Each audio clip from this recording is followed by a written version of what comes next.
நேற்றைய தினத்துல பிளஸிங் டிவிலிருந்து ஒரு ஃபோன் கால் வந்தது.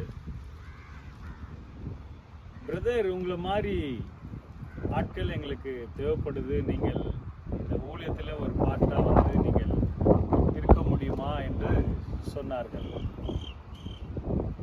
இதை போன்ற பலவிதமான அழைப்புகள் பலவிதமான வருடங்கள், பல வருஷங்களாக ஒவ்வொரு நேரங்களிலும் எனக்கு வருவதுண்டு. 15 வருடங்களுக்கு முன்பதாகவே அட்வென்ட் திருச்சபையில் வீட்டையும் சர்ச்சையும் தருவதாக சொல்லி எல்லாரும் பேசி ஒழுங்கான நேரத்தில் நான் போயிட்டு சைன் போடலை. அதே போல உங்களுக்கு தெரிந்த டிவியில் யூடியூப்பில் வருகிற அநேக பெரிய பெரிய ஊழியக்காரர்கள் அவர்களுடைய ஊழியத்தில் ஒரு பாட்டாக இருந்து ஊழியம் செய்யும்படி அழைப்புகள் விடுத்தார்கள். ஏன் போகவில்லை என்றால், நான் ஆண்டவரிடத்தில்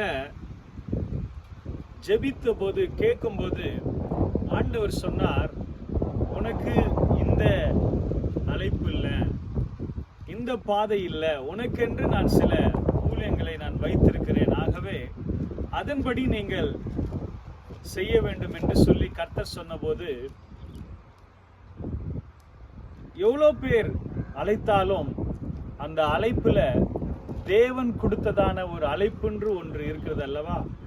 வசனம் சொல்லுகிறது, 1 கொரிந்தியர் 7ஆம் அதிகாரம் 20ஆம் வசனம் 24ஆம் வசனம் இப்படியாய் சொல்லுகிறது, அவனவன் தான் அழைக்கப்பட்ட நிலைமையிலே நிலைத்திருக்க கடவன். சகோதரரே, அவனவன் அழைக்கப்பட்ட நிலைமையிலே தேவனுக்கு முன்பாக நிலைத்திருக்க கடவன். இந்த வசனத்துடைய அர்த்தம் நமக்கு நன்றாக புரிகிறது அல்லவா? ஒவ்வொருவருக்கென்று ஒவ்வொரு அழைப்பை கர்த்தர் வைத்திருக்கிறார். இன்னைக்கு சில பேரை பார்க்கும்போது இக்கரைக்கு அக்கறை பச்சை, அக்கறைக்கு இக்கரை பச்சைன்னு சொல்லிட்டு தாவுவார்கள், பல இடங்கள்ல போவார்கள்.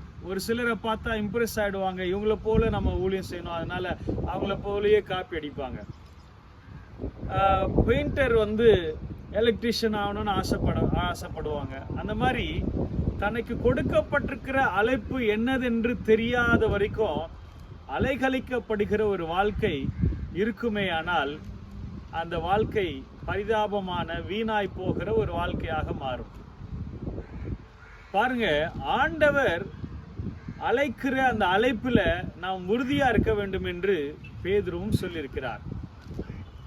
அருமையான தேவ பிள்ளைகளே, நீங்க பெயிண்டரா இருக்கிறீங்களா, டீச்சரா இருக்கிறீங்களா, ஒரு எலக்ட்ரிஷியனா இருக்கிறீங்களா, ஒரு டாக்டரா இருக்கீங்களா, ஒரு எந்த விதமான ஒரு நீங்க பணியில இருந்தாலும் நீங்கள் இருக்கிற இடத்துல ஆண்டவரிடத்துல நீங்கள் கேட்க வேண்டும், ஆண்டவரே என்னுடைய பாதை என்ன, என்னுடைய திட்டம் என்ன, என்னுடைய நோக்கம் என்ன என்பதை நீங்கள் கேட்கும் போது ஆண்டவர் உங்களுக்கென்று ஒரு பாதையை வைத்திருக்கிறார். அந்த பாதையில கர்த்தர் உங்களை அழைத்து செல்வார், நடத்தி செல்வார்.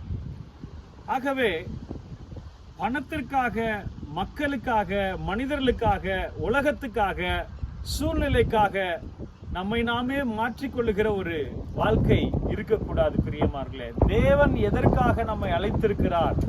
உங்களை ஒரு இவாஞ்சலிஸ்டாக வைத்திருக்கிறார் என்றால் நீங்கள் சுவிசேஷ ஊழியத்தை செய்வதில் தப்பில்லை.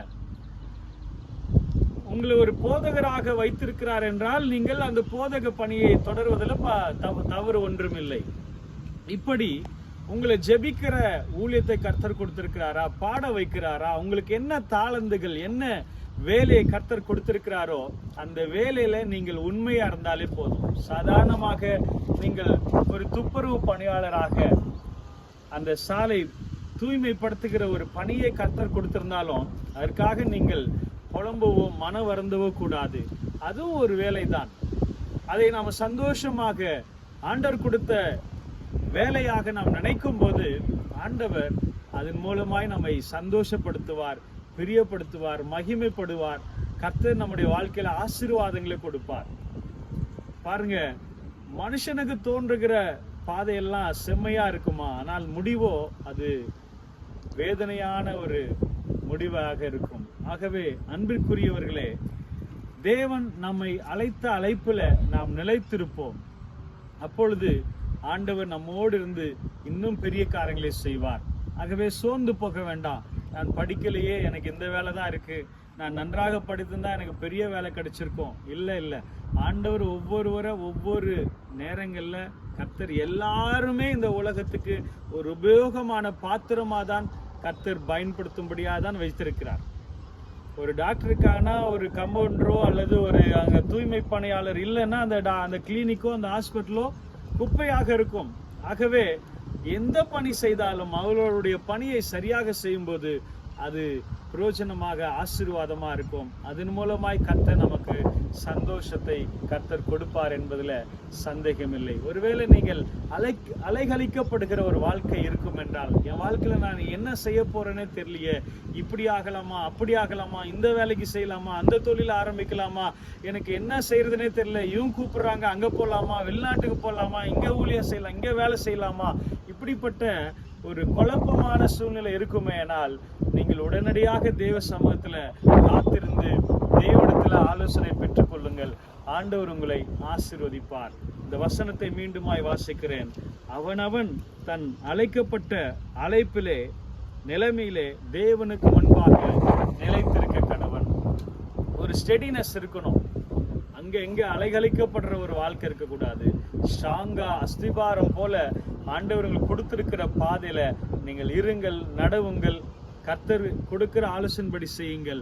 அப்பொழுது கர்த்தர் உங்களை ஆசீர்வதிப்பார். நல்ல ஆண்டவரே, எங்களை தாழ்த்துகிறோம். நாளிலும் கூட இந்த வார்த்தையின்படி நீர் காட்டுகிற பாதையில தொடர்ந்து நாங்கள் முன்னேறி செல்ல கிருபை தாரும். ஆண்டவரே, எங்களுடைய ஆலோசனை, எங்களுடைய திட்டத்தின்படி நாங்கள் ஓடாமல் நடக்காமல் நீர் கொடுக்கிற திட்டத்தின்படி சித்தத்தின்படி நாங்கள் ஓட நடக்க கிருபை தாரும். ஆண்டவரே, எங்களுக்கு உதவி செய்யும், பெரிய காரியங்களை செய்யும். துதி கனமாக எல்லாமக்கே செலுத்துகிறோம். இயேசுவின் நாமத்தில் ஜெபிக்கிறோம் நல்ல பிதாவே.